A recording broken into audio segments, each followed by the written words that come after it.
just comes off weak. Yeah, and even weaker is how they fit the Gettysburg Address in there. That was forced. Very forced.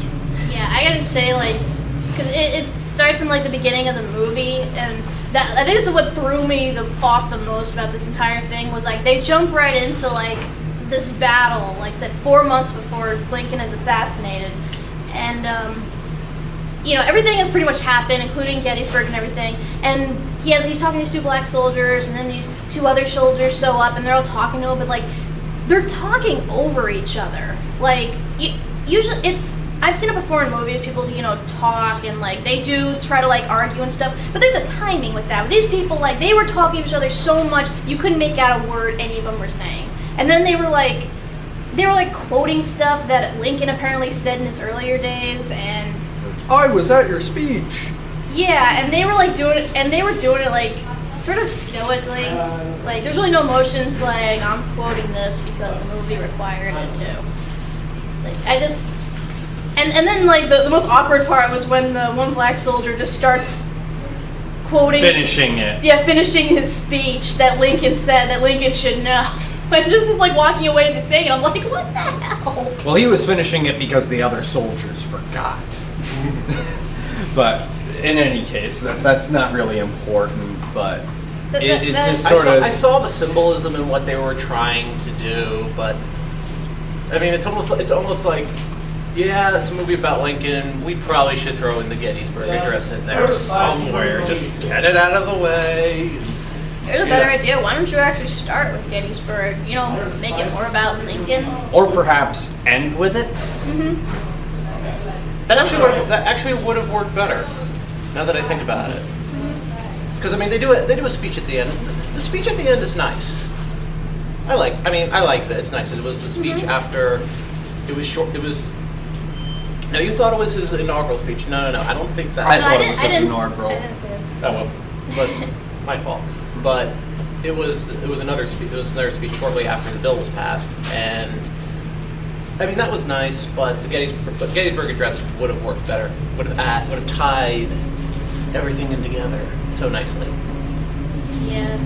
I mean, like I said, the side characters were a lot more interesting. Like you said, Tommy Lee Jones. Tommy Lee Jones, yes, fantastic. He was fantastic. Although, in the beginning, I didn't quite get his motivations. I didn't either. I didn't know whether he was in support of Lincoln or against Lincoln. I didn't know, you know, he just sort of, he was in with this gang of anti-Lincoln people, I guess, and he's just like, he's yelling at them, but I couldn't figure out what he was trying to persuade them to be thinking. Yeah, I mean, like, ultimately he is a good guy in that he is incredibly supportive of the 13th Amendment. I'm sorry, but this is the smartest conversation I've heard about a movie in a long time. Well played. Thank you. Also, Lincoln didn't want to be a prophet because if they heard it from him, the South would uprise and they will continue the fighting. They needed to hear from their own people, which is why there was an argument. And the reason why Joseph Gordon-Levitt still went into the military was because people his age, younger than him, had sacrificed. He didn't see the carnage; he saw the sacrifice other men had made. That's what the pill was about. It wasn't about him losing his life. It was about people sacrificing other things.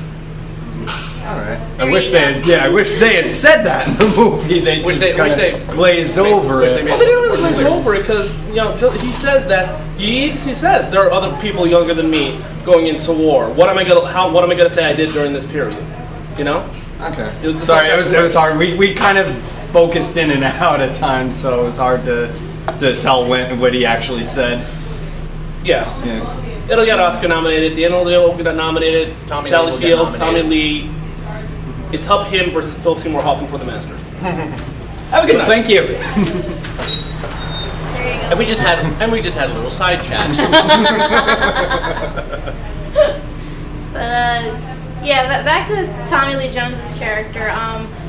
Like I said, he's incredibly supportive for the amendment. In fact, he even goes a step further in actually wanting equality for, African Americans, like the whole package, getting the right to vote, to intermarry, and all that stuff.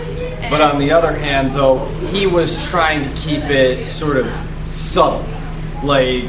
He wasn't. His motivations for it.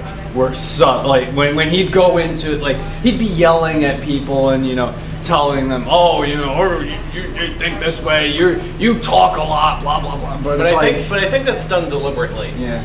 But that's one thing I do kind of want to address is that like in the House, when the Democrats and the Republicans are arguing, it's so over the top. Congress for you. I meant, How is that different from today? I don't know. It just felt like it made me feel like I was watching a play or a movie instead of watching political debate. I don't know. Maybe that's just me. But there are a lot of movies that. I mean, there are movies about politics, and there are movies that could come off as plays. I mean, 12 Angry Men is an obvious example of a movie coming off as a play. Well, in fact, there are a lot of plays that have turned into movies, but that's beside the point. But here, I mean, it was pretty decent political drama, but it also kind of mirrors a little bit of what's going on in today's Congress. How one side of the House is all Democrats, and the other side of the room is all Republicans, and how they all stood up, to cheer for when their side says something, and the other side jumps up. When that just seems so. That happens today, though. That's the thing, though. It seemed like two groups of football fans were arguing Really, over. it does to the point where they're actually doing like a cheer and a song at the end. But it's like Packers fans, Steelers fans.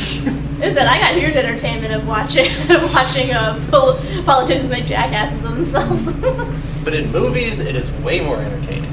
Oh, of But course. back to Tommy Lee Jones' character. What was it? Thaddeus Stevens. Thaddeus Stevens. I think the reason he was opposed against Lincoln is because Lincoln wasn't doing things fast enough. Because they even talk at one point, and Lincoln's like, if I followed your advice, I would have immediately proclaimed that all African Americans were equal and were freed right away, and then then the Confederacy would have succeeded, and we'd have two different nations that'd be boring from here to kingdom come.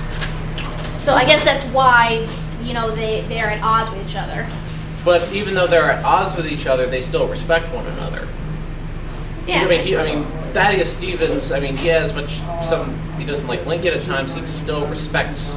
He still supports his his ideals. And also the fact that, and also they're in the same party, and So they're forced to support each other. He kind of reminded me of John Adams from 1776 a bit, and that he's so passionate in what he stands for, but in order to actually get it accomplished, he has to withdraw his support a bit just to appeal to the vast majority. Kind of like in the scene in 1776 with when they even ironically discussing the issue of slavery, in which, because this actually did happen with the original Declaration, when they were originally coming up with the Declaration of Independence, they wanted to abolish slavery right then and there, and even at the time, from our nation's inception, the issue of slavery would still be a problem up until the Civil War. Well, yeah, I mean that's essentially you compromise and you compromise and you compromise, So and at some point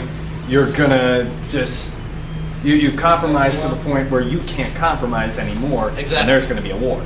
Exactly, and so that's what happened with the Declaration of Independence, was that they had to set aside the issue for now until we get this passed, and that's kind of like with what happened with the 13th Amendment. Yeah, they abolished slavery, but they didn't give, they mentioned they didn't give them the right to vote.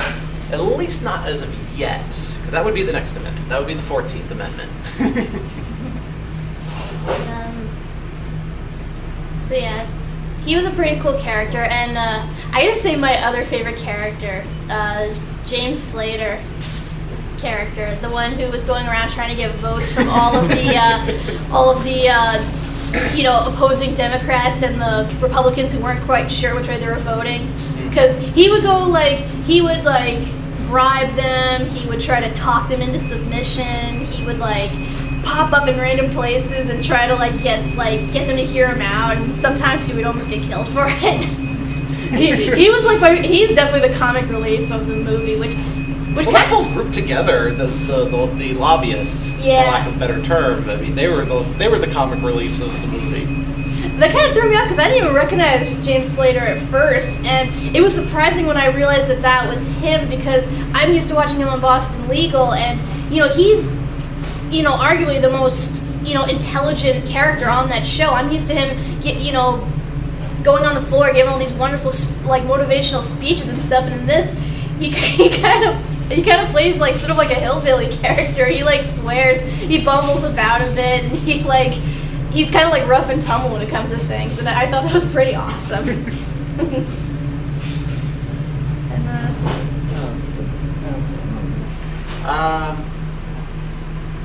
there was something. There were like a bunch of side characters. I can't even remember. yeah, there was a lot of people, and some of them really didn't get that much screen time. I mean, obviously they showed Ulysses S. Grant, as the general of the time, but they don't really show much. They even throw Robert E. Lee in there, and he didn't even get a speaking role. Yeah. He just sat up on a horse and just were like. It's just like they just tipped their hats, like, okay, yeah, we're back in the Union now.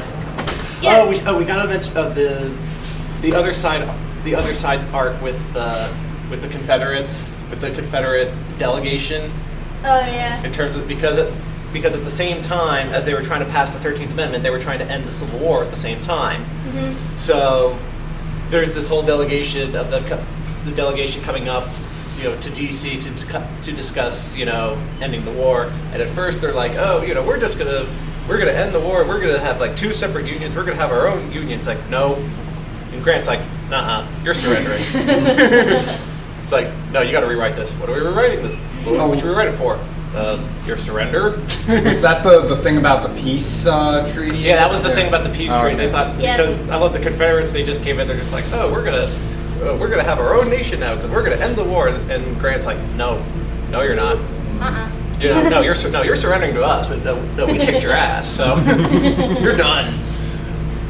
Yeah, I gotta say, like, that whole thing with the delegates coming up, did that actually happen? That I don't know off the top of my head. I was really unsure about if that actually happened or not. Because that's the big problem with that's the big what's that word? Issue.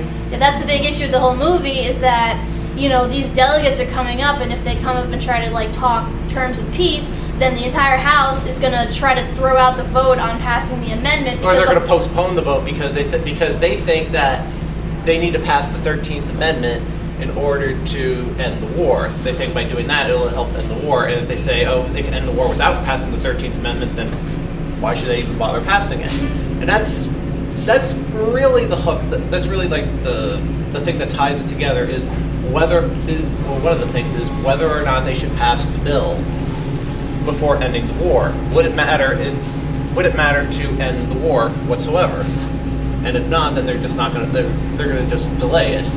Yeah, because if you free the slaves, the South's not going to have any labor, to keep producing goods and stuff. And I liked how they actually mentioned that with the vice president of the Confederacy saying that if you free all the slaves, I mean, there goes our economy. There goes our economy. Here's an idea: do the work yourselves. I gotta say, I love how the Congress was making arguments for why they shouldn't free slaves, because then that means all the African Americans will be free and they'll want equal rights and they'll want to vote. And then voting for women. What? Oh my God, voting for women! Oh my God! I love that when they said that. Then everyone got all in a uproar. Oh my God, I died I love laughing. knowing too much about history. I died laughing at that part.